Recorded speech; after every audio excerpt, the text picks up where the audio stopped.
Thank you very much, and let me say I'm delighted to be here with you today and delighted to be in Birmingham, and that has nothing whatsoever to do with the existence of the National Motorcycle Museum just down the road. And for any of you who met me before, you will know that that is one of my overriding passions. The other overriding passion, of course, being procurement, and what I'm going to talk to you about this afternoon. £73 for a box of paper. Not fancy paper, not special paper, not self-destructing paper for carrying top-secret government information, or even for writing orders for light bulbs for the MOD on. Not paper that corrects spelling mistakes or comments on the quality of the drafting, just plain, simple paper.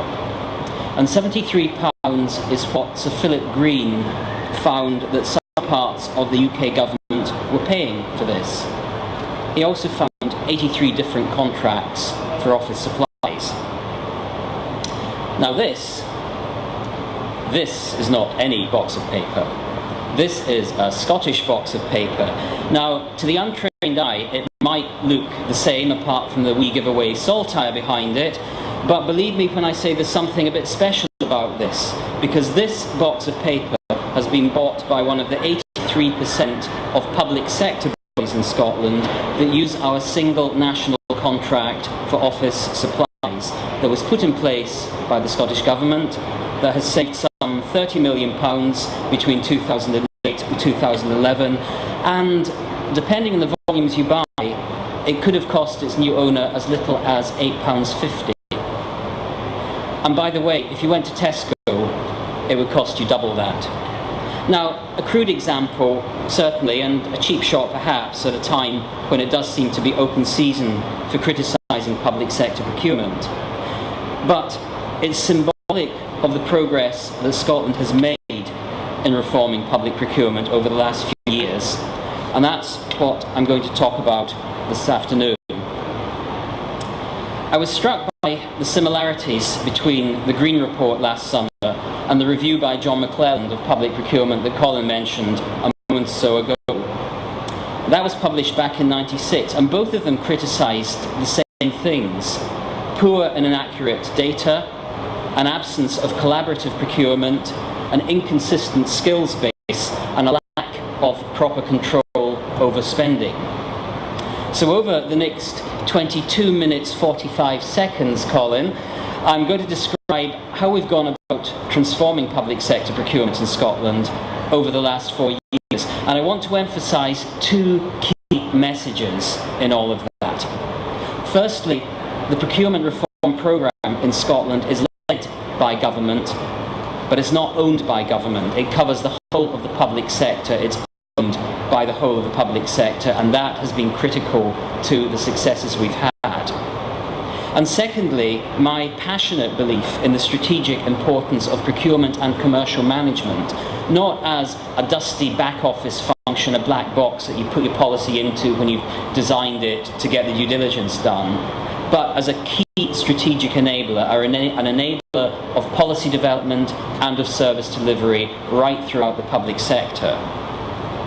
Now, before I get on to that, a few nuts and bolts. This busy slide, which we call the dot board, this describes the transformation of the procurement landscape in Scotland since the McClelland report. I'm not going to go through it in detail. I'll leave you to look at that afterwards. But broadly speaking, goods and services have been defined in three broad categories. The stuff that everything needs to buy, which we contract for at a national, that Scottish national level, the needs that are specific to one or more sector, which are done within that sector, and then the particular requirements of individual public bodies.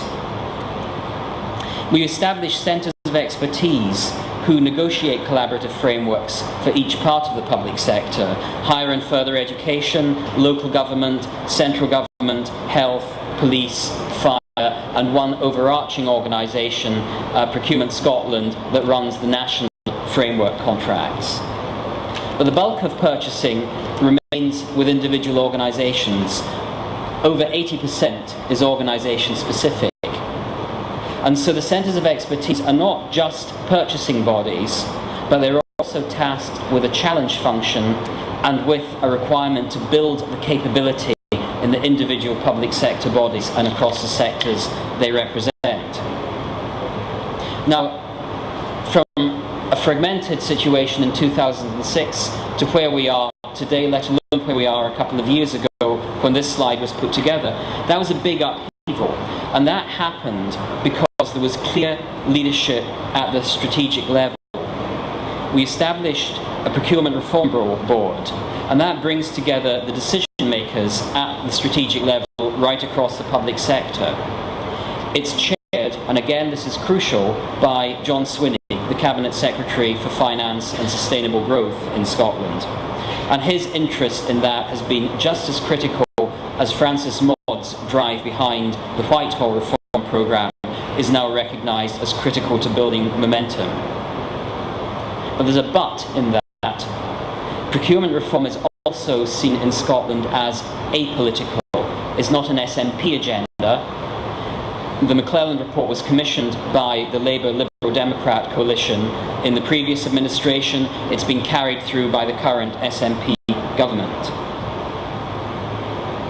So we've got governance, we've got a clear landscape, but what difference has all of that made to the price of fish, or indeed to the price of a box of paper? Well, for a starter, we now know who we're spending money with, what we're spending, and what we're spending it on. And that might not seem like much, but back in 2006, we simply didn't have that information.